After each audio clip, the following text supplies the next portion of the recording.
Hello students, मैं सुरेंद्र कुमार सुमन आप लोग को अपना यूट्यूब चैनल पर स्वागत करता हूं।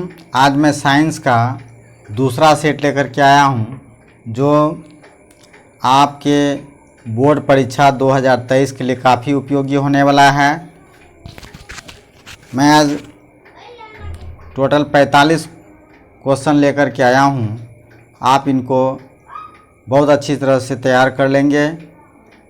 चलिए मैं बिना देर किए हुए अपना वीडियो पर वापस चलता हूं।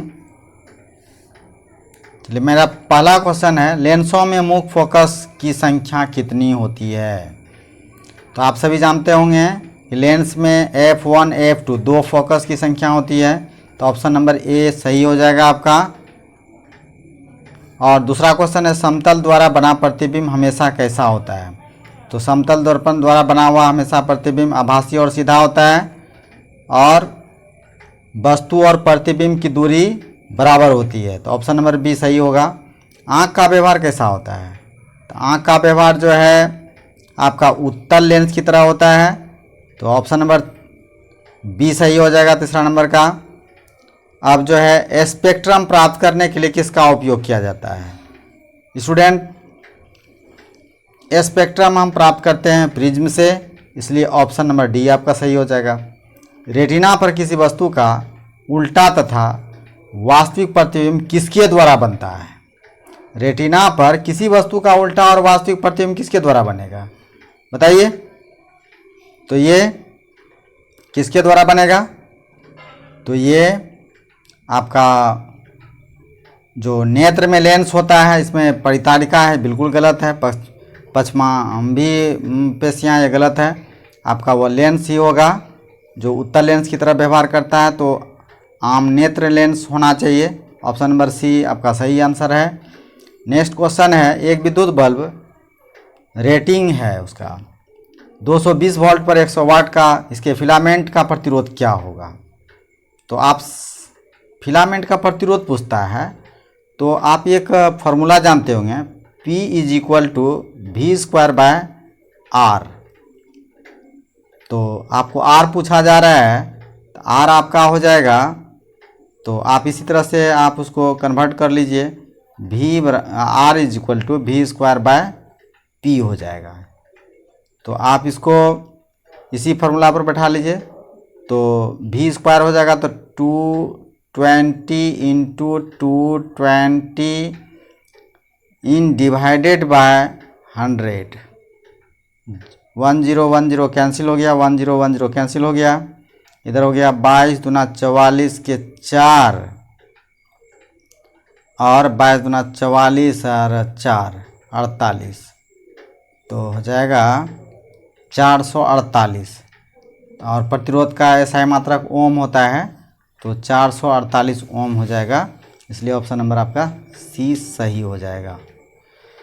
अब विभवांतर मापने वाले यंत्र को क्या कहा जाता है? मीटर तो विद्युत धारा को मापता है, वोल्ट मीटर विभवांतर को मापता है, तो ऑप्शन नंबर आपका बी सही है। गैल्वेनोमीटर विद्युत धारा की स्थिति को बताता है, इसलिए वोल्ट मीटर आपका ऑप्शन नंबर बी सही होगा। मीटर को विद्युत परिपथ में कैसे जोड़ा जाता है? तो स्टूडेंट्स, विद्युत धारा में विद्युत परिपथ में विद्युत धारा को मापने के लिए मीटर को श्रेणी क्रम में जोड़ा जाता है, इसलिए ऑप्शन नंबर आपका ए सही होगा। नेक्स्ट क्वेश्चन है, विद्युत मोटर परिवर्तित करता है। विद्युत मोटर क्या परिवर्तित करता है? बताइए। तो विद्युत मोटर एक यंत्र है, वह क्या करता है? विद्युत ऊर्जा में परिवर्तित करता है। तो ऑप्शन नंबर आपका ये सही हो जाएगा। तो ऑप्शन नंबर ए सही होगा, यांत्रिक ऊर्जा को विद्युत ऊर्जा में परिवर्तित करता है। नेक्स्ट क्वेश्चन नंबर 10, विद्युत फ्यूज बचाता है। क्या बचाता है? बताइए। विद्युत परिपथ में फ्यूज क्या बचाता है? तो परिपथ में बहने वाले उच्च धारा के खतरे से बचाता है विद्युत फ्यूज। जब भी हाई वोल्टेज या शॉर्ट सर्किट होता है तो क्या होता है? विद्युत धारा गल जाता है और विद्युत धारा के प्रवाह से हमें बचाता है, इसलिए ऑप्शन नंबर बी आपका सही हो जाएगा। ऑप्शन नंबर बी सही होगा। विद्युत धारा उत्पन्न करने की युक्ति को क्या कहते हैं? विद्युत धारा उत्पन्न करने की युक्ति को, तो स्टूडेंट्स आप जानते ही होंगे कि विद्युत धारा हमें जनित्र से उत्पन्न होती है। जैसे जनरेटर का उपयोग हम करते हैं तो ये जनित्र ही होगा। नेक्स्ट क्वेश्चन हो जाएगा, ऊर्जा के सभी रूपों में अनंत स्रोत किसे माना जाता है? तो ऊर्जा के सभी रूपों में अनंत स्रोत आप किसे मानिएगा? कोयला को मानिएगा? बिल्कुल नहीं। जल को मानिएगा? नहीं। सूर्य?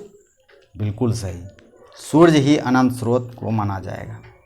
अब 13 नंबर में है आपका 13 नंबर, पवन चक्की में उपयोग होने वाला ऊर्जा जो है वह कम से कम उसका वेग कितना होना चाहिए? तो ये ऑप्शन नंबर बी आपका सही होगा। 20 किलोमीटर प्रति घंटा तो ये गलत है, लेकिन 15 किलोमीटर प्रति घंटा न्यूनतम होना चाहिए पवन का वेग।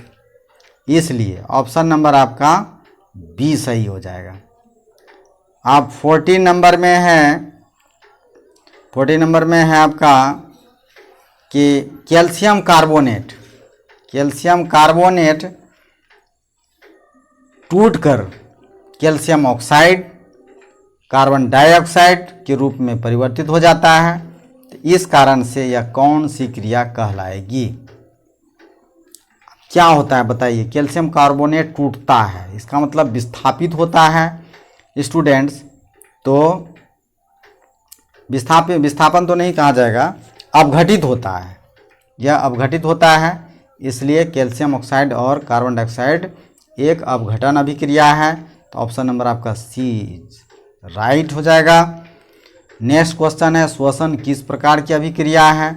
आप सभी आदमी जान रहे होंगे, श्वसन एक ऑक्सीकरण अभिक्रिया है जिसको हम उपचयन अभिक्रिया भी कहते हैं। इसलिए स्टूडेंट्स ऑप्शन नंबर ए आपका सही हो जाएगा। अब चलते हैं नेक्स्ट पॉइंट, लेड नाइट्रेट चूर्ण को एक प्रखनली में लेकर गर्म करने पर भूरे रंग का धुआं उत्सर्जित होता है। यह धुआं क्या चीज़ का है बताइए?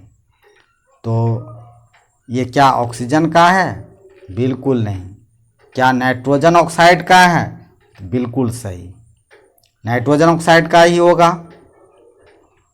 तो ये ऑप्शन नंबर बी आपका सही हो जाएगा। अब आपको बताना है नेक्स्ट पॉइंट में, क्वेश्चन नंबर 17 में, कि कौन लवण है? लवण मीन्स नमक। नमक कौन है? क्या हाइड्रोक्लोरिक एसिड है? बिल्कुल नहीं। क्या सोडियम हाइड्रोक्साइड है? बिल्कुल नहीं। क्या पोटेशियम सल्फेट है? अमोनियम हाइड्रोक्साइड है? बिल्कुल नहीं।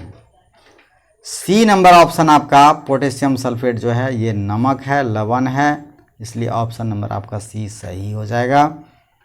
नेक्स्ट पॉइंट है, कठोर जल को मृदु बनाने के लिए सोडियम के किस यौगिक का उपयोग किया जाता है? कठोर जल को मृदु कैसे बनाइएगा आप बताइए? ये साबुन हो सकता है, अपमार्जक हो सकता है, और क्या होगा? सोडियम कार्बोनेट होगा। इसका बहुलक क्या होता है? Sodium carbonate. तो बिल्कुल आपका ऑप्शन नंबर बी आपका सही हो जाएगा। सोडियम कार्बोनेट आपका सही आंसर होगा। आप बताइए आप कि फेरस का परमाणु संख्या क्या होता है? लोहे का परमाणु संख्या क्या होता है बताइए? लोहे का परमाणु संख्या कितना नंबर पर लोहा आता है? फेरस कितना नंबर पर आता है? तो 26 नंबर पर, तो इसलिए आपका 26 हो जाएगा। जस्ता तथा तनु हाइड्रोक्लोरिक एसिड, तनु और सांद्र आप समझते होंगे अम्ल में। जिंक और हाइड्रोक्लोरिक एसिड के अभिक्रिया के फलस्वरूप कौन सा गैस बनता है? तो ऑप्शन नंबर आप देख सकते हैं कि अम्ल से जब कोई धातु अभिक्रिया करता है तो हाइड्रोजन गैस का निष्कासन होता है। तो इसमें देख लेते हैं हम, कार्बन डाइऑक्साइड है, नाइट्रोजन है, हाइड्रोजन है, और उसके बाद सल्फर डाइऑक्साइड है। तो ऑप्शन नंबर सी में हाइड्रोजन गैस है, इसलिए ऑप्शन नंबर सी आपका सही हो जाएगा। नेक्स्ट पॉइंट है, कौन अधिक अभिक्रियाशील है? चलिए स्टूडेंट बताइए आप, कॉपर है, मर्क्यूरिक है, सिल्वर है और ऑटम है यानी सोना है। तो इसमें सोना तो सबसे कम निष्क्रिय सक्रिय धातु है, इसको निष्क्रिय के बराबर कहा जा सकता है। सबसे अधिक अभिक्रियाशील धातु आपका मर्क्यूरिक और सिल्वर से ऊपर होता है कॉपर, इसलिए आपका आंसर नंबर ए आपका सही हो जाएगा, कॉपर। नेक्स्ट पॉइंट है 22 नंबर में कि विद्युत अपघटन में इलेक्ट्रॉन मुक्त होता है। विद्युत अपघटन में इलेक्ट्रॉन कहाँ मुक्त होता है? एनोड पर, कैथोड पर कि दोनों पर कि कोई नहीं होगा? बताइए, विद्युत अपघटन में इलेक्ट्रॉन कहाँ पर मुक्त होगा? तो ये एनोड पर मुक्त होगा, इसलिए ऑप्शन नंबर ए आपका सही होगा। बताइए अब नेक्स्ट पॉइंट में 23 क्वेश्चन नंबर में कि हाइड्रोकार्बन कौन सा है? क्या आपका जल है? क्या आपका ग्लूकोज है? क्या आपका कार्बन डाइऑक्साइड है? क्या आपका नाइट्रिक एसिड है? कार्बोनिक एसिड है? बताइए आपका हाइड्रोकार्बन कौन हो जाएगा? तो इसमें ग्लूकोज हो जाएगा, ऑप्शन नंबर बी सही होगा, इसलिए ऑप्शन नंबर बी सही है। COOH अभिक्रियाशील मूलक को हम क्या कहते हैं? बताइए अब क्या होगा? ये कार्बोक्सिलिक एसिड है, आपको पता होगा। कीटोन CO होता है, एल्डिहाइड CHO होता है, ईथर O होता है, तो क्या होगा? अम्ल होगा, अम्ल। ऑप्शन नंबर आपका सी सही हो जाएगा। अब चलिए आवर्त सारणी में किस वर्ग में ऊपर से नीचे आने पर तत्व की धात्विक गुण क्या होता है? आवर्त सारणी में किस वर्ग में ऊपर, किस वर्ग, क्वेश्चन तो गलत लग रहा है, किस वर्ग में ऊपर से नीचे आए धात्विक गुण क्या होता है? धात्विक गुण बढ़ता है, ये तो ऑप्शन नंबर ए सही होगा। लेकिन आपको नेक्स्ट पॉइंट में मैं बता रहा हूँ, आवर्त सारणी के प्रथम सदस्य कौन हैं? आवर्त सारणी के प्रथम सदस्य क्या होता है? क्षारीय धातु होता है। आप आवर्त सारणी को जब सजाइएगा SPDF में, तो आपका प्रथम सारणी में क्षारीय धातु आता है, ऑप्शन नंबर बी आपका सही होगा। नेक्स्ट पॉइंट है स्टूडेंट आपका 27 नंबर, कृत्रिम वृक्क किस अवशिष्ट पदार्थों को रुधिर से अपोहन यानी डायलिसिस द्वारा पृथक करता है? तो क्या होगा बताइए? नाइट्रोजन होगा, कार्बन होगा, ऑक्सीजन होगा? क्या होगा? नाइट्रोजन होना चाहिए, नाइट्रोजन ही होना चाहिए, इसलिए ऑप्शन नंबर आपका ए सही हो जाएगा, नाइट्रोजन होगा। नेक्स्ट पॉइंट, भोजन का पचना किस प्रकार का अभिक्रिया है? सभी आदमी जानते होंगे कि ऑक्सीकरण अभिक्रिया है। ऑक्सीकरण का दूसरा नाम क्या है स्टूडेंट बताइए? ये ऑक्सीकरण का क्या नाम है? तो उपचयन। अपचयन तो आपका अपकरण हो गया, उपचयन हो गया। प्रकृति में ऑक्सीजन का संतुलन कैसे बनता है बताइए? प्रकृति में ऑक्सीजन का संतुलन कैसे बना रहता है? तो ये प्रकाश संश्लेषण है क्या होता है? फोटोसिंथेसिस रिएक्शन के कारण होता है, इसलिए ऑप्शन नंबर आपका बी सही हो जाएगा। डेंगू उत्पन्न करने वाला मच्छर किस तरह के जल में रहता है? डेंगू उत्पन्न करने वाला किस तरह का जल में रहता है? तो बिल्कुल साफ जल में रहता है, ये गंदा जल में तो रहता नहीं है, इसलिए ऑप्शन नंबर आपका ए सही होगा। 31 नंबर में है आपका पादप हार्मोन का उदाहरण है, बताइए कौन सा होगा? क्या पेप्सिन है, एड्रेनलिन है, ऑक्सिन है, टेस्टोस्टेरोन है?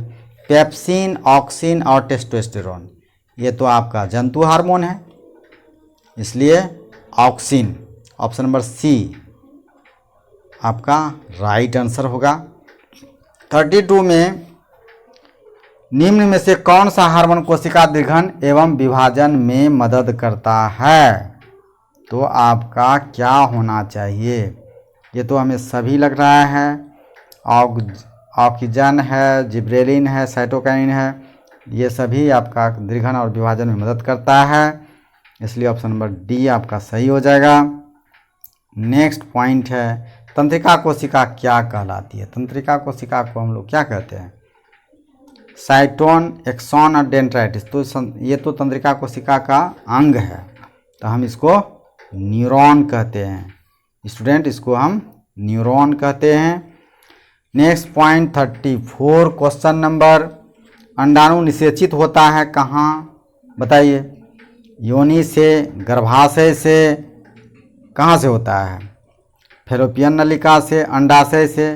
तो ऑप्शन नंबर सही हो जाएगा आपका अंडाशय से। ऑप्शन नंबर डी आपका सही हो जाएगा। नेक्स्ट पॉइंट है, मादा में जनन तंत्र का भाग नहीं है। अंडाशय ये तो मादा जनन तंत्र का भाग है, गर्भाशय भी मादा जनन तंत्र का है, डिम्ब वाहिनी भी मादा जनन तंत्र का भाग है, शुक्र वाहिका जो है आपका क्या है? नर जनन तंत्र का भाग है, इसलिए आपका ऑप्शन नंबर सी सही होगा।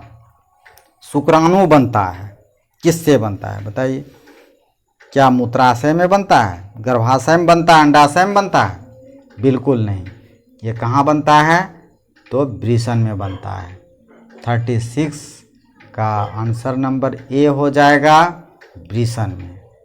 नेक्स्ट पॉइंट है, द ऑरिजिन ऑफ स्पीसीज किसके द्वारा लिखा गया है? बहुत ही इम्पोर्टेंट क्वेश्चंस। ये वाइसमैन बिल्कुल गलत, लामार्क बिल्कुल गलत, सभी गलत। ये चार्ल्स डार्विन ने लिखा है, ये चार्ल्स डार्विन महोदय ने लिखा है इस किताब को। नेक्स्ट पॉइंट है, ओजोन परत पाई जाती है किसमें?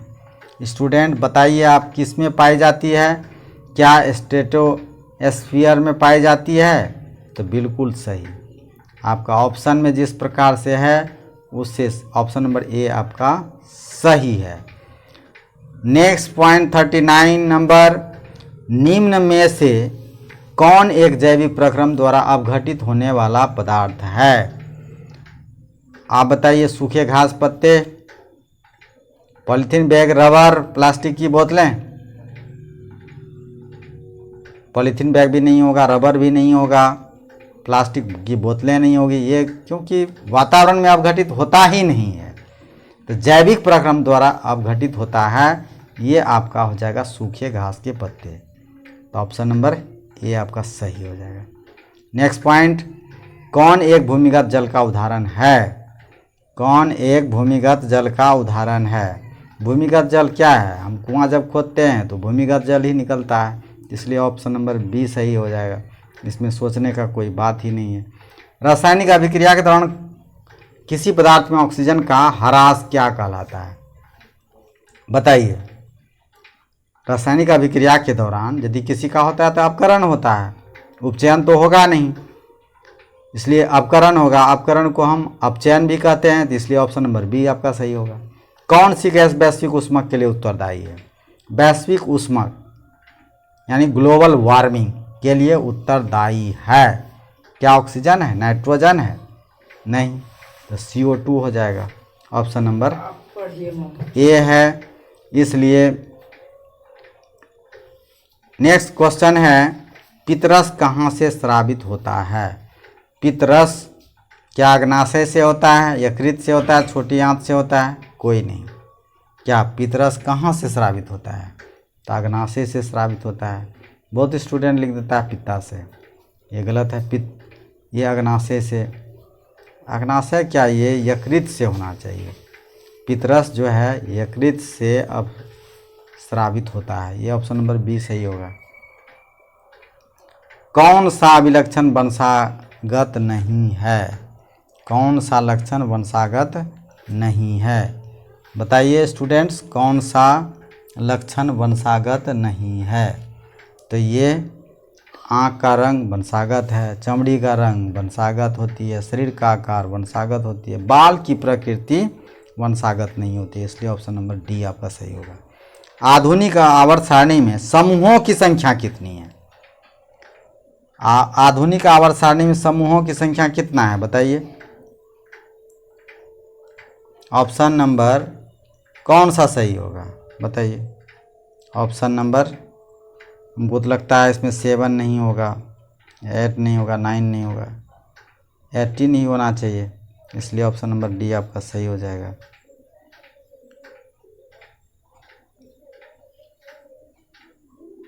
डी ही सही होगा स्टूडेंट। इसलिए चलिए मैं अपना वीडियो को अब समाप्त करता हूँ। जय हिंद, जय भारत। आप मेरे इसी प्रकार से क्वेश्चन को देखने के लिए और मैट्रिक 2023 की तैयारी करने के लिए मेरे चैनल को सब्सक्राइब कीजिए। धन्यवाद। अब अगले वीडियो में मिलता हूँ।